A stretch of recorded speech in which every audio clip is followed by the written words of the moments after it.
It took me 2 months and talking to over 200 girls in Japan to learn what I'll teach you in this video. So if you're going to Japan and you want to do more than just visiting some temples and gooning at a maid cafe, you better lock in. If you want to be social, you should only focus on improving your day game. You might think that, oh, but if I go out at night in Japan, I drink a couple strong zeros, get a Asahi beer, maybe some sake, my Japanese will flow so much better, I'll be able to talk to all of those girls, I'll be so much more confident. But the truth is that it won't translate to your real life social esteem and your self-confidence when it actually comes to being sober. It's just like you're going creative mode and you don't actually have any real fun. I had this realization in Kyoto. I basically went out clubbing, drinking every single day. I was there and it wasn't good, it was degenerate.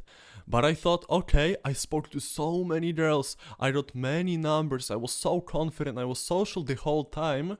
I don't have contact with a single girl that I spoke throughout all of these nights out.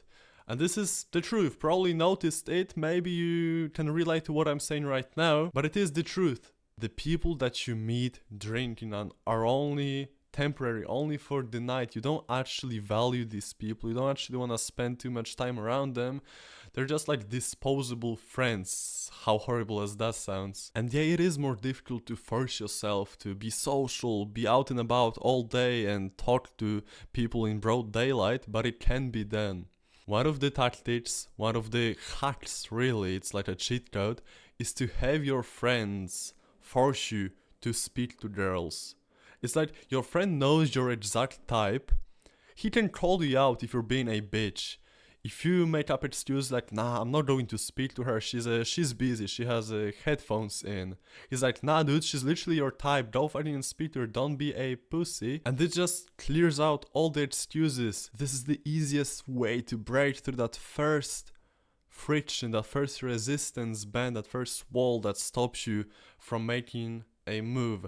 And in Japan, more than anywhere else, right? If you had a homie by your side who speaks Japanese, and can literally tell you what lines to use, will help you look out for girls that are your type, will help you muster up the courage to go and speak to them, that's like life changing, right? I actually had this happen a lot to me in Japan, both in the sense that I was encouraging my friend and my friends encouraging me. There was this one time I was in Shibuya with a guy named Logan, and he wasn't feeling too social, but I just saw a girl that would fit him so perfectly. Like she had the exact same style, same hair color, like they would make a perfect couple.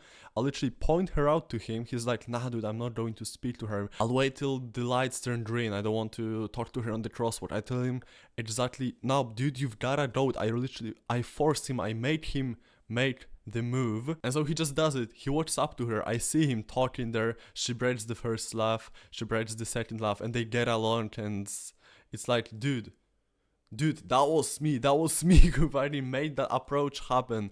He wouldn't have had the courage, he would just find an excuse.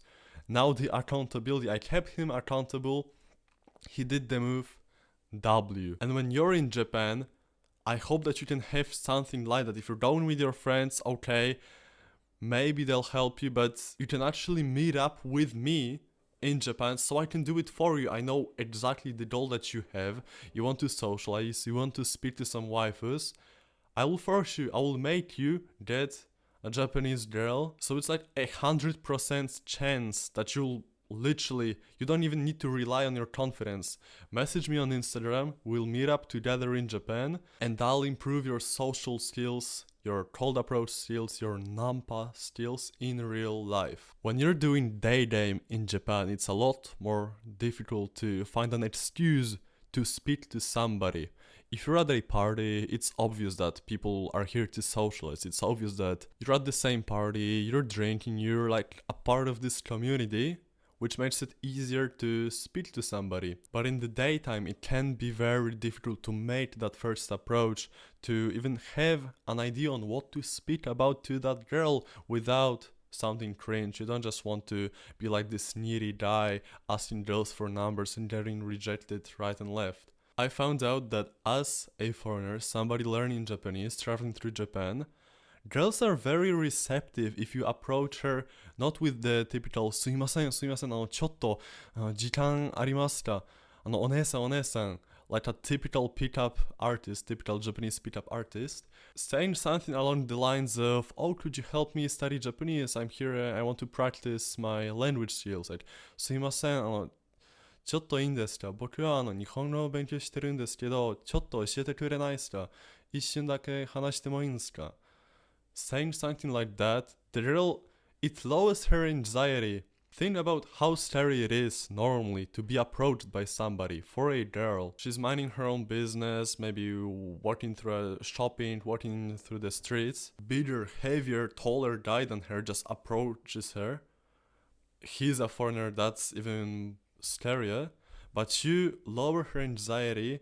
You're not scary, you're not like, push, like, oh, can you give me your number? Like, this needy motherfucker, cringe as fuck. No, you're just this dude trying to learn Japanese. One thing that you might worry about is if you act like this, confused person, like, I don't know Japanese, you're belittling yourself. But if you actually know some Japanese, there's two ways that the approach can go. You can either impress her, like, it actually turns out that you speak pretty well Japanese, you can get along, okay, W. The second thing, after simply spiking her interest without making her anxious, you can easily hit it off, you can easily transform to being funny, being cocky, charismatic, and so you still come out above her, you aren't friend zoned, if that makes sense. You're still above her, you're still like a potential partner, somebody that she can hang out with and could view as a boyfriend and not just as a confused little kid that doesn't speak Japanese and simply, like, she doesn't want to be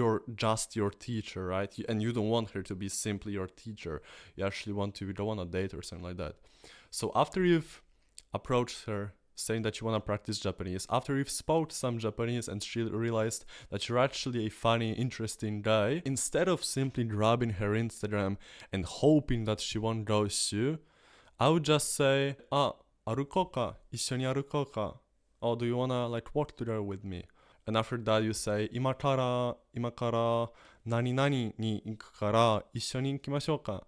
And, I'm going to do X after this, do you wanna tag along? And boom, it's like you're on a mini date, like literally. The girl that you just met in Japanese, you're just hanging out with her, going to like a cafe, buying some clothes.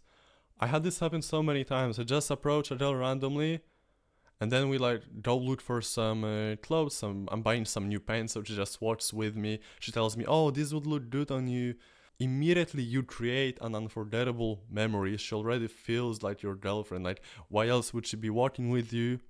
You get into that boyfriend zone in her psyche, in her mind. And this is the highest win rate that I've saw out of all the ways that you could go about socializing in Japan. Instead of getting the Instagram, the line, her number, make the date right now, in the moment, right? On that same day. If she doesn't want to hang out with you, she just will find an excuse to leave you. If she wants to, you'll stay, you'll have a fun time, you'll have a good time. And one of the guys that I helped approach girls in Japan, be social, more confident, actually had this exact thing happen to him. He approached a girl in Osaka. It was some touristy spot. He just asked her to take a photo for him in his simple Japanese. They started talking, okay. Maybe let's walk together a little bit. They went to a cafe.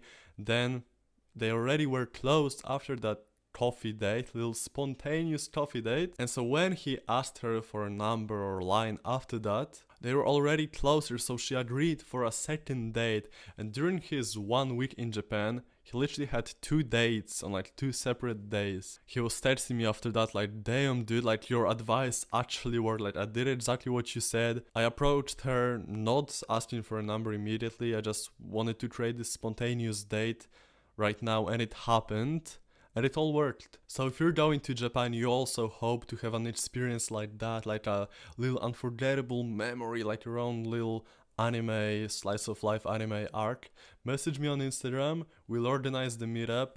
meet up in real life, go do some fun activities, talk to some girls, socialize, and have a blast. So thank you for watching. See ya.